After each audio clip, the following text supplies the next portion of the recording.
Bonjour à tous et meilleurs vœux pour 2024. Hein? Ah ouais, accessoirement.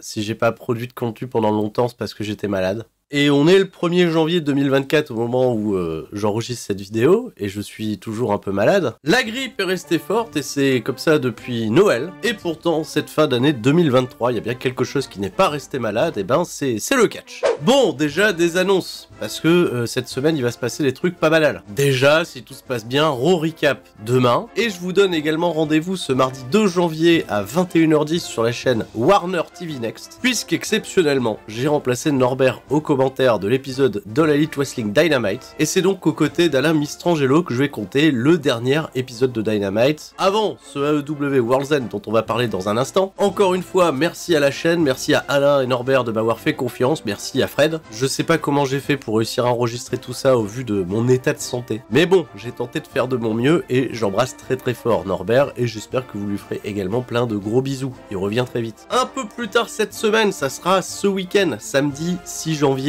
2023. Rendez-vous à l'APC à Nanterre au Studio Génie où je serai le présentateur de leur édition spéciale pour les 20 années d'anniversaire de la compagnie. Et vous avez vu l'affiche elle parle d'elle-même. Mustafa Ali va faire ses débuts, sa toute première date post-WWE se fera bien là, chez nous, en France, à Nanterre. Ne cherchez plus à avoir des places parce que visiblement c'est sold out. Alors hâte de croiser les plus chanceux qui ont déjà pris leur place. Depuis quelques mois, l'APC rediffuse gratuitement leur show sur YouTube avec un peu de décalage, alors il faut espérer que celui-ci fasse également partie du lot, mais ça j'en sais pas plus. En revanche, et j'en parle tout de suite, le 3 février, je serai également du côté de Fâche-Tuménil pour le retour de Banger Zone Wrestling, 10e édition de leur show, où là, sur l'affiche, et bah oui, on a découvert quand même avec stupéfaction que Minoru Suzuki serait bel et bien en France, et j'y serai aussi en tant que commentateur comme je le suis depuis désormais quelques shows du côté de BZW. Voilà, c'est un début 2024 qui commence très fort, il n'y a que moi qui reste pas fort. Ah oui, et j'en parle aussi parce que toute l'année 2023 et une partie de l'année 2022, j'ai suivi assidûment une autre promotion japonaise qui s'appelle Stardom, la promotion exclusivement féminine. J'ai pas fait de live react ni de review de leur dernier gros show qui s'est tenu le 29 décembre, Stardom Dream Kingdom 2023. Et ben je vais pas faire de review là non plus, mais il y a une bonne nouvelle, c'est que jusque demain 2 janvier, le show est disponible gratuitement en intégralité sur YouTube. Alors allez le voir, voilà, j'ai mis le lien dans la description. Les 3 derniers matchs c'est des masterclass, voilà, même si vous avez jamais vu le produit, je pense que vous allez beaucoup kiffer ces 3 derniers combats, c'est des pépites. Voilà, paf, clac, All Elite Wrestling, World's End, la fin du monde, hein, y a beaucoup de choses à dire, la fin du monde, 2024 qui commence, le mercato, et ben c'est parti. Alors, c'est qui le diable? Voilà, ça on va le savoir, c'est qui le diable? Bah oui, on va le savoir à la fin de l'épisode. Oh là là, c'est qui le diable? Ça a duré longtemps ces histoires de diable là quand même. Ouh là là, heureusement que ça touchait à sa fin. Bah c'était la fin du monde, il fallait bien attendre la fin du monde pour que ça se produise. On est précisément à Union Dade, New York, au Nassau Veterans Memoriam Coliseum. Plus de 10 000 personnes, hein, apparemment All Elite Wrestling a annoncé sold out. Le kick-off, parce que oui, il y a un kick-off, le fameux Zero Hour, avec pas mal de catch. Willow Nightingale a battu Chris Statlander en un peu plus de 13 minutes, c'était pas un excellent match. Ah non, c'est cependant 2 de mes catcheuses préférées du côté de Elite Wrestling. Je pensais que ça allait être explosif, que ça allait tout envoyer, que ça allait tout péter. Et finalement, bah ouais, des fois ça peut arriver, même aux meilleurs d'entre nous. Qu'est-ce que vous voulez? Il y a eu quelques petites imprécisions au niveau des moves exécutés. Et finalement, Willow Nightingale remporte la victoire pour donner naissance à l'histoire de Losing Streak de Chris Statlander. C'était quand même cool de leur offrir un moment chez elles. Elles sont à domicile, elles sont tous les deux originaires de la région. À voir comment les choses évoluent du côté de Chris Statlander, parce que j'ai bien peur qu'il n'y ait pas de projet Willow Nightingale du côté de Elite Wrestling. C'est une bonne babyface, voilà, qui perd toujours à la fin d'habitude. Bon, voilà, on lui rebâtit un peu de momentum pour qu'elle perde derrière probablement contre Julia Hart. Il y a eu une bataille royale avec 20 participants pour déterminer un nouvel aspirant numéro 1 au championnat TNT qui pour le moment est toujours détenu par Christian Cage. Et les 2 favoris étaient les 2 géants de cette bataille royale, Lance Archer et Killswitch. Killswitch, anciennement Luchasaurus, qui a été rebaptisé, je le rappelle. Alors il n'y avait pas beaucoup de noms fantastiques, il y avait Danhausen qui était là, voilà, pour le plus grand plaisir du public, il y avait Dalton Castle. Et surtout, il y a eu une stratégie mise en place au début de match que j'ai trouvé très bizarre. En fait, il y a tous les catcheurs qui pensaient avoir aucune chance, qui ont isolé les 2 géants à l'extérieur du ring, les empêchant ainsi de rentrer dans la bataille royale, sauf qu'en fait ils ont jamais été éliminés, donc quand eux ils se sont tous un peu écrémés, qu'il y a eu plein d'éliminations et qu'il restait à la fin plus que 5 ou 6 mecs, c'est d'abord Lance Archer qui est arrivé. Lance Archer il a fait le ménage avant de se faire éliminer, puis Luchasaurus Killswitch il est arrivé aussi, lui aussi il a fait le ménage, et là t'avais Trent Barretta et Danhausen qui se sont alliés à 2 pour essayer d'éliminer Killswitch. Ils avaient réussi à sortir Lance Archer, Et là, Trent, il a décidé de se retourner contre Danhausen et de se faire, à la fin, oui, il a perdu contre Killswitch. Donc Killswitch a remporté cette bataille royale. Tout faisait pas énormément sens. Enfin, dernier match de ce Zero Hour. C'était un match que j'aurais bien aimé voir dans la carte principale, vu la longue rivalité entre les deux. Mais non, le championnat FTW va être défendu avec succès par Hook contre Wheeler Yuta. 10 minutes, ils ont habillé ça avec des règles FTW, donc c'était un street fight, un match hardcore. Il y avait des armes. Victoire de Hook. J'aurais préféré voir un match très technique entre les deux. Surtout que ils sont capables, ces deux excellents catcheurs. Je sais pas, je trouvais ça un peu bizarre. Pas le meilleur Zero Hour de l'histoire des Zero Hour de l'Elite Wrestling. Mais bon, on attend War's End. On attend... C'est qui le diable? C'est qui le diable?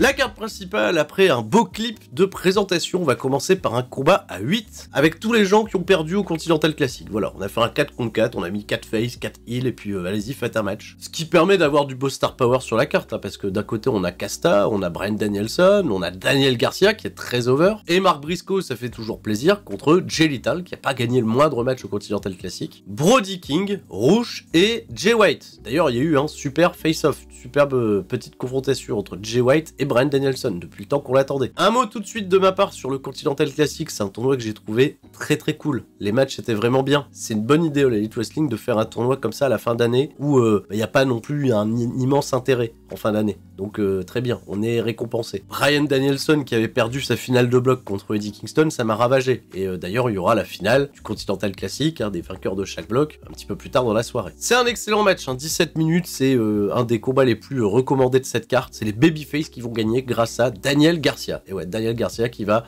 voler le pin final. Après une succession de finish de tout le monde sur tout le monde, voilà, c'est Jay Lethal qui va se faire avoir. Et grosse victoire de Daniel Garcia qui n'est pas félicité par Bryan Danielson. De ce fait, on continue de nous teaser des trucs pour les semaines, mois à venir, jusqu'à la présumée retraite de Danielson, ça c'est sûr. Mais Daniel Garcia très over avec le public. C'est chouette.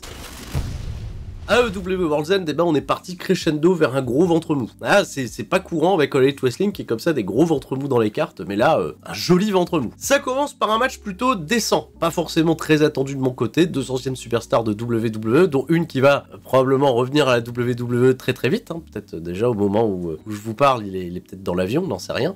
Andrade, Cien Almas, enfin non, Andrade l'idolo encore, faut encore dire Andrade l'idolo. Accompagné par CJ Perry, qui est sa manageuse, et CJ Perry, oui, c'est Lana, c'est l'ancienne manageuse de Rusev, mais toujours sa femme, et en fait, ça agace Rusev, enfin Miro, parce que c'est Miro, il est très beau, que sa femme, elle manage quelqu'un d'autre. Donc ils s'affrontent, mais il veut pas que sa femme la manage non plus, donc c'est une situation bizarre. Autant la storyline est étonnante, il y a quand même prime d'apparition pour les deux hommes en pay-per-view, parce que ça fait longtemps qu'on les a pas vus en pay-per-view, et Miro va gagner. Et ouais, Miro, il gagne. 15 bonnes minutes de match, je vais pas trouver ça mauvais en soi, c'est juste que l'histoire derrière, elle est un peu étonnante, surtout qu'à la fin, CJ Perry, elle s'est retournée contre Andrade. Voilà, Andrade, il a porté le figure 8 leg lock à la manière de Charlotte, et hop, CJ Perry, elle a tiré les mains d'Andrade, et Miro derrière, il a fait le Mashka kick. Le game over, on n'en parle plus, il a gagné, et CJ Perry, il était contente de donner la victoire à son mari, mais lui, il s'en foutait un peu, donc on sait pas. On n'en sait pas plus. C'est un peu étonnant. Mais Andrade, donc ça y est, c'est officiel, parce que Tony Khan, il l'a dit en conférence de presse que c'était sa dernière pige du côté de l'Elite Wrestling, qu'il est en fin de contrat et qu'il pouvait.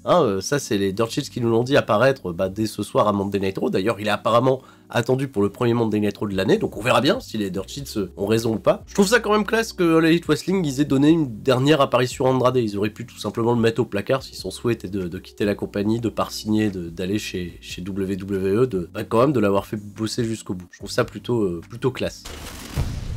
Championnat féminin, Toni Storm, elle va battre Rio, je le dis tout de suite. Elle bat Rio en 10 minutes, à peine 10 minutes, ça a duré combien ça? Oui, ça fait 10 minutes, 11 minutes 45. Alors j'aime beaucoup Rio, en tout cas j'ai adoré Rio au lancement dans l'Elite Wrestling, elle incarnait vraiment cette vague Joshi Pro Wrestling. C'était d'ailleurs un souhait de Kenny Omega de donner un côté très japanisant à cette division féminine de l'Elite Wrestling, et ça n'a pas duré très longtemps, et Rio elle a fait des apparitions sporadiques. Elle a fait son comeback en s'attaquant à Toni Storm, et c'était un peu logique que l'affiche ait lieu sur le papier, sauf qu'elle n'a pas été construite très forte, je trouve Rio. Enfin, construite très forte, elle a des petites victoires comme ça en weekly, mais je sais pas, on a pas beaucoup retravaillé le personnage derrière pour que les gens soient à fond à la caisse derrière elle. Alors si, attention, Rio, elle est toujours appréciée, mais là, dans le combat contre Toni Storm, c'est surtout Toni Storm qui, pendant 80% du match, va dominer. Rio, elle fait des petits comebacks, elle arrive quand même à sortir ses pins avec des combinaisons un peu cool, elle sort son 619, mais finalement, ouais, elle perd le match, oui, victoire de Toni Storm. Clean, Toni Storm, gros personnage, moi ça me régale toujours autant, j'aime beaucoup la voir évoluer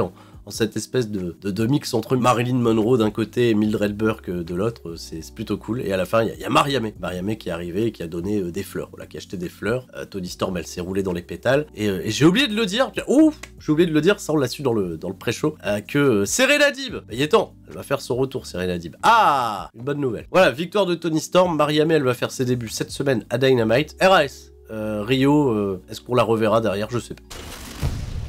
Swerve Strickland qui braque quand il conduit, accompagné par Prince Nana. Il était censé affronter Keith Lee et malheureusement All Elite Wrestling nous a révélé que Keith Lee n'était pas clear médicalement pour faire ce match, et Keith Lee s'est lui-même exprimé sur les réseaux sociaux. Il est vraiment pas dans la meilleure des santé et il peut pas prendre de risques, et il espère quand même revenir en 2024 pour terminer une fois pour toutes cette histoire contre Swerve, parce que ça c'est un programme qui s'est un peu arrêté en 2022, qui s'est fait oublier toute l'année, et là il est ressorti pour enfin faire le match entre les deux à World's End pour bâtir Swerve Strickland, je pense, encore un peu plus fort. Donc à la place, c'est Dustin Rhodes. Dustin Rhodes, l'ancien Goldust, le partenaire de Keith Lee. Grosse partie de l'année, c'était son partenaire. Et il a dit, vas-y, moi j'affronte Swerve, parce qu'il parle mal de mon partenaire. Alors on est parti. On est parti, mais avant le match, Dustin Rhodes, il s'est fait poutrer la jambe. Bah ouais, il y a Swerve qui lui a éclaté un gros double foot stomp à l'extérieur du ring sur la jambe de Dustin Rhodes posée sur un parpaing. La jambe cassée. Bah non, l'arbitre, il a probablement dit, on fait pas le match. Les médecins, ils sont arrivés, ils ont dit, tu vas pas catcher avec une jambe cassée. Si, Dustin Rhodes, il vient quand même faire 10 minutes de match avec la jambe en vrac. Bon, ça va, il se fait bosser la jambe et tout, il fait des petits comebacks, et à chaque fois quand il fait ses comebacks, il est incroyable, Dustin Rhodes. On n'était pas obligé de lui péter la beuge avant le match, on pouvait la péter après. Non, comeback avec Canadian Destroyer, son Power Slam qui est toujours aussi cool. Ça fait plaisir en fait, moi j'ai envie de le voir catcher un petit peu plus souvent, Dustin Rhodes, mais bon là, tout était fait pour que Swerve brille encore un peu plus, et Swerve, même s'il est dans la position du gros méchant, il a 100% du public derrière lui, c'est limite fascinant de voir à quel point le public, il adore Swerve Strickland, qui est la progression de l'année 2023 du côté de l'Elite Wrestling, ça c'est évident, et là la confirmation, elle est véritablement attendue en 2024. Il gagne le match, bien sûr. Victoire de Swerve. Allez, on est parti. Un autre 4 contre 4, mais celui-là, il fait un peu polémique. Parce que, bon, il y a une équipe... Elle fait pas polémique, mais bon, on a peut-être plus trop envie de voir là, la famille Don Callis. Parce que toute l'histoire avec Don Callis, elle commence un petit peu à nous courir sur le haricot. Bon, ils sont pas épargnés par les blessures, il y a eu plein de membres de la famille Don Callis qui se sont malheureusement retrouvés blessés. Dont justement Sammy Guevara, qui est revenu pour être babyface, parce que Kenny Omega, lui, il s'est blessé de son côté. Enfin non, il est surtout malade, et il était censé faire équipe avec Chris Jericho pour affronter Ricky Starks et Big Bill pour les championnats par équipe. Donc Sammy Guevara, il remplace en quelque sorte Kenny Omega, mais il était heal parce qu'il était dans la famille de Don Callis, mais il s'est retourné contre la famille de Don Callis, donc de ce fait ça arrange tout le monde. Puis ça arrange Chris Jericho parce qu'il a une histoire avec Sammy Guevara, donc let's go, on fait équipe. Et puis on a Sting et Darby Allin avec eux parce qu'il fallait bien des équipiers, j'en sais rien. Et puis il y a Konosuke Takeshita, Will Hobbs, et il y a surtout Chris Jericho, voilà, qui se fait huer parce que si vous avez suivi ce qui s'est passé le jour du show, en fait, Chris Jericho, il est un peu dans la sauce.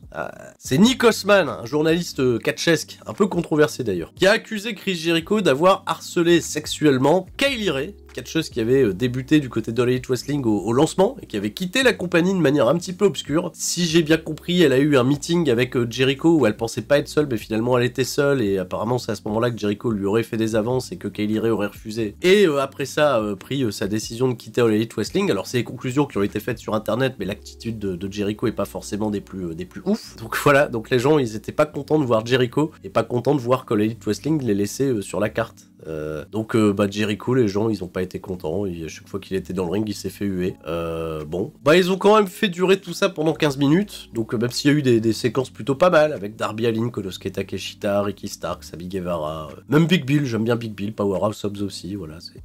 Quand il y avait Jericho, c'était une ambiance un peu étrange. Tony Khan il s'est exprimé là-dessus d'ailleurs, parce que il a dit, en conférence de presse on lui a posé la question, il a dit pour l'instant c'est des rumeurs d'internet, il sait pas trop, mais sachez que All Elite Wrestling, on a un environnement très très safe, peut-être l'environnement le plus safe de toutes les compagnies de catch. Il l'a dit son bureau il est toujours ouvert s'il y a quoi que ce soit à ce sujet-là. Bon en même temps il allait pas dire que allez c'est la folie quoi, harcèlement dans tous les sens, c'est la fête. Bien sûr qu'il va prêcher pour sa paroisse, et pour ce qui est de Jericho, j'espère en effet qu'il y aura quand même une enquête interne, et j'aurais bien aimé qu'ils disent quand même Tony Khan on fait quand même une enquête interne, tu vois, pour savoir, parce que de ce fait on sait pas trop, et Jericho bah, tant qu'on ne sait pas, tant qu'on est dans le flou, ça, il va pas avoir un excellent accueil chaque semaine.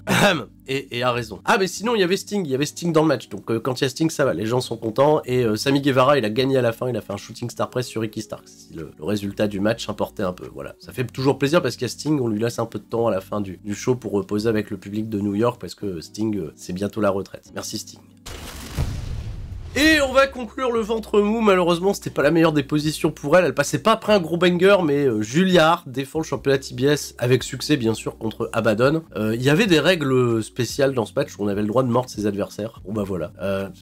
C'est pas mauvais en soi. Non, il y avait rien de très très mauvais entre les deux. Mais Abaddon, elle a été construite un peu là ces dernières semaines, alors que ça fait longtemps qu'elle est du côté de l'Elite Wrestling et qu'ils en ont jamais rien trop fait. Donc ben, je suis un peu rentré dans ce match à reculons, alors qu'on a peut-être plein d'autres catcheuses qui auraient mérité d'avoir cette chance contre Julia Hart en étant un peu mieux construite, et c'est peut-être un truc que je reproche un peu du côté de l'Elite Wrestling, c'est le manque de construction qu'ont les challengers de manière générale. De ce fait, on a souvent des combats sans gros suspense et de ce fait sans gros intérêt de la part du public. Donc victoire de Julia Hart avec une intervention de Sky Blue, parce que si vous savez pas, elles sont copines désormais. Bravo Abaddon, je suis quand même content de la voir sur un gros événement, et comme je le dis encore, hein, j'ai rien à reprocher à l'in-ring en soi, c'était un match plutôt ok, plutôt correct, mais le manque d'intérêt global, c'est ça qui pêche et qui conditionne les gens à dire ah là là ça va être un match nul, hein, alors que le match c'est pas mauvais, hein, c'est le conditionnement, c'est inconscient, tu vois, c'est des fois dans nos cerveaux de fans de catch, il y a des trucs qui marchent de manière inconsciente et il faut en avoir conscience. C'est philosophique le début d'année 2024, c'est Sturi qui est malade. Bien.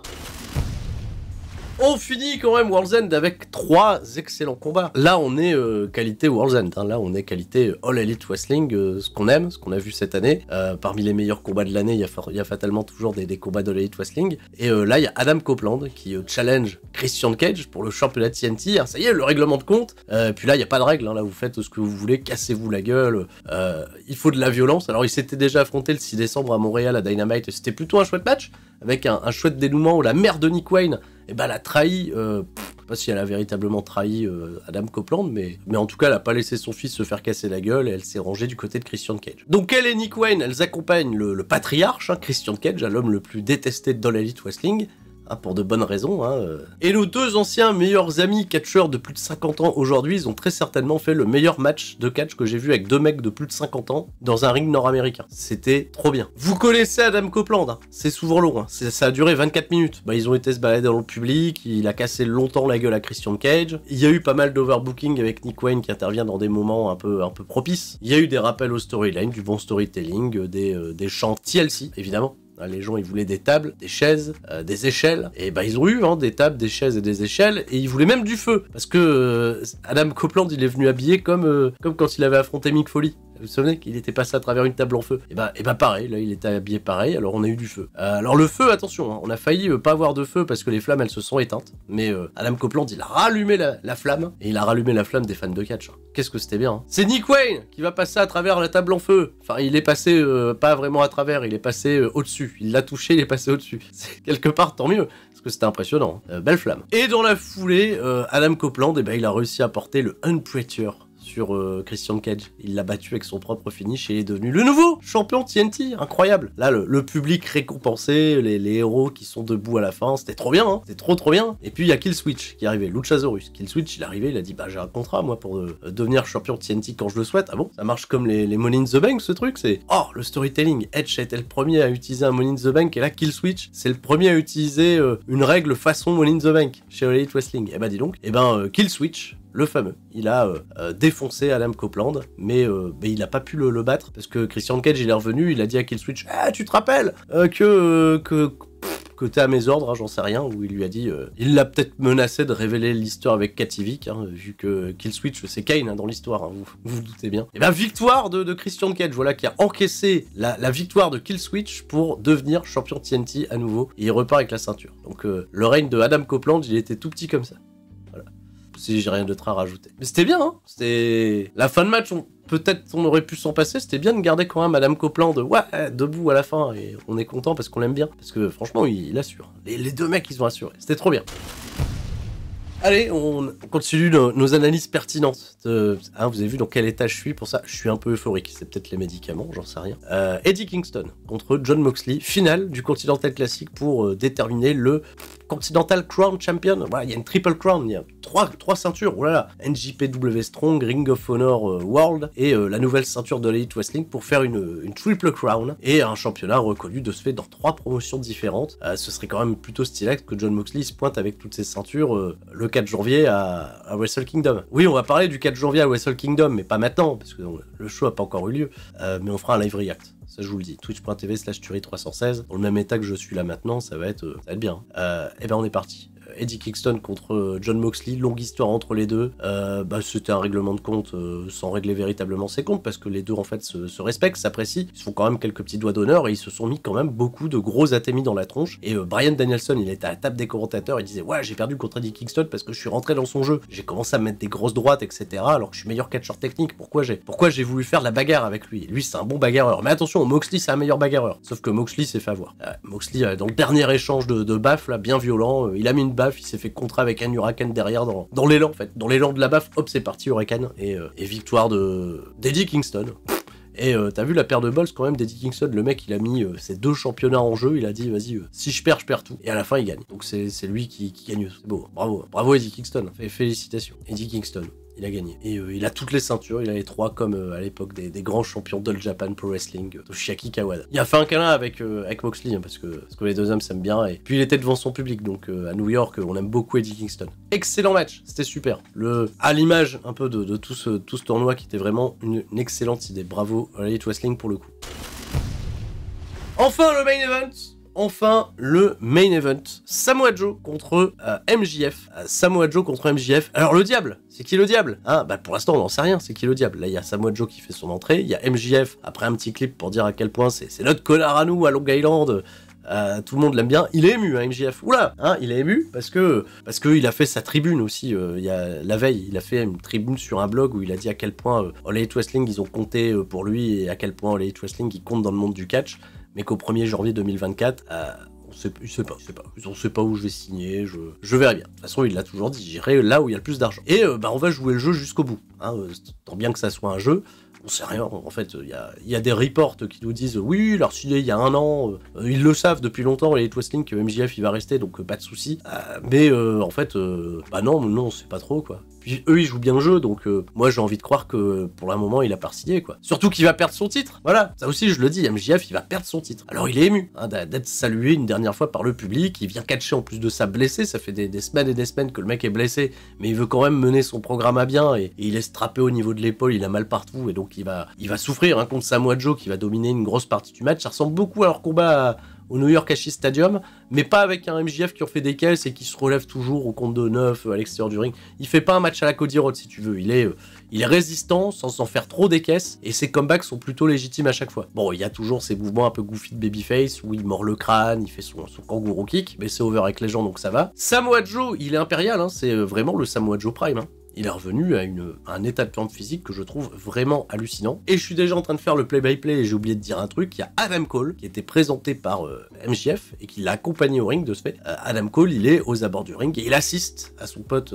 MJF en train de se faire casser la gueule. Ah là, Adam Cole, toujours sur une jambe. À la fin de match, il y a un ref bump, comme dans les meilleurs matchs de Roman Reigns. Enfin, comme dans tous les matchs de Roman Reigns. Il y a un ref bump. Et là, MJF il se dit c'est le moment d'utiliser peut-être ma bague, voilà, de porter un coup bas. Déjà il met un coup bas à Samoa Joe parce que ça reste quand même notre connard et il demande sa bague à Adam Cole il galère, merde je l'ai mis où la bague, elle est où la bague, ça c'est bon je l'ai, tiens là la bague, hop il a pas le temps de mettre la bague, MJF que Samoa Joe il l'attaque dans le dos, Coquina Clutch s'est verrouillé, MJF il tente de revenir, il fait la petite roulade arrière à la manière de Bret Hart et de Roddy Piper, mais pour un compte de 2, parce que l'arbitre était revenu, et puis il passe out, Britt Strensburg il a levé le bras 3 fois, Samoa Joe a battu MJF, et au vu de la physionomie du match, ça fait plaisir parce que c'est logique. Alors, Samoa Joe était meilleur, et MJF il était quand même blessé dans tous les sens, hein. Bon dans l'histoire du diable et tout, MJF c'était bien fait avoir par Samoa Joe, hein. Samoa Joe il était apparemment allié, ou en tout cas il a fait du business avec le diable, qui a un peu torturé psychologiquement MJF ces derniers mois. Il y a eu le dernier coup de chaise, voilà l'épisode de Dynamite, mais je vais pas vous le spoiler, enfin si je viens de le faire, parce que peut-être que vous êtes sympa, vous allez regarder ça commenté par moi-même sur Warner TV Next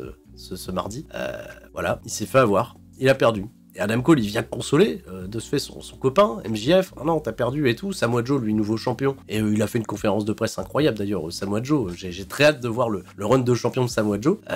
Mais ouais, les gens chantent bullshit, quoi. Oh non, qu'est-ce qui se passe, quoi. Puis on n'a pas su qui était le diable. On pensait que le diable allait s'impliquer dans cette fin de match. Et là, en fait, les hommes du diable arrivent. Hein. Les hommes de main du diable, les henchmen. Ils sont tous là, ils entourent le ring et MJF il fait non, non, non, surtout attaquez pas Adam Cole et tout. Ils attaquent Adam Cole, ils le ceinturent et tout. Ils veulent donner un coup de chaise à MJF et finalement ils veulent se retourner vers Adam Cole et MJF il supplie attaquez pas Adam Cole, c'est un homme blessé, c'est mon ami, c'est mon bro de chat show, on a vécu des trucs incroyables. Là les lumières elles s'éteignent. Oh, qu'est-ce qui se passe? Et quand les lumières elles se rallument, et ben ouais quoi, Adam Cole il est du côté des hommes du diable. Il est assis sur une chaise, la pose elle est incroyable. Les mecs, les hommes de main du diable, là, ils enlèvent tous leur masque et c'est ah ouais, sans grande surprise, un Matt Taven, Mike Bennett, Roderick Strong et Wardlow. Wardlow, petite surprise quand même. Wardlow, ah bah il est quand même s'impliqué. Donc c'est pas Kyle O'Reilly, je suis un peu triste. Kyle O'Reilly, il est pas encore de retour, mais les 4 hommes sont là et ils démolissent MJF. Ils démolissent tous MJF à la fin. Et voilà, c'est la fin de World's End. Avec le reveal de qui est le diable et qui sont les hommes de main du diable. Et quelles seront leurs positions par la suite, parce que le mec avec qui devrait normalement feuder, c'est MJF. Sauf que MJF, bah, on sait pas s'il revient le 1er janvier 2024. Déjà MJF, il va prendre du temps pour se reposer, ça il l'avait dit, je suis dans un état de merde, il faut que je me repose, tu vois. Même là, tu vois, dans l'idée, si vous attendez un MJF, on sait jamais, hein, du côté du Royal Rumble de WWE, je pense pas qu'il soit en état de revenir à 100% et je pense pas qu'il va vouloir faire ses débuts à la WWE en étant aussi diminué. Si jamais il re-signe pas chez All Elite Wrestling et qu'il part chez WWE, attendez post-WrestleMania, laissez le mec souffler, il a quand même donné pas mal de sa personne en étant blessé sur cette fin d'année 2023. Et All Elite Wrestling, bah, il joue le jeu jusqu'au bout, quoi. Il a été retiré de la page du roster. Donc, officiellement, MJF est free agent. Et Adam Cole, il va feud avec qui, alors, quand il va revenir de blessure? Bah, on le découvrira. Hein, j'espère que, voilà. Moi, j'ai passé un moment plutôt sympa devant World's End. Ce sera pas le plus grand pay-per-view de l'histoire de All Elite Wrestling. En tout cas, pas aussi bon que les précédents qu'on a couverts. Hein, Full Gear, All Out, ou encore Wrestle Dream, qui est peut-être un des meilleurs shows de cette année. Plein de questions pour 2024. Quid de la suite aussi avec Chris Jericho? Et ben pour moi aussi, ça sera quid de la suite de cette année 2024 du côté de WWE avec le Raw Recap qui arrivera, je l'espère, demain. Je vous fais des gros bisous, je vous dis à la prochaine, et surtout, faites pas comme moi, restez forts, hein, et courage à tous ceux qui ont eu une grippe, un Covid là récemment, là c'est quand même bien la merde. Des bisous. Ciao, bye bye.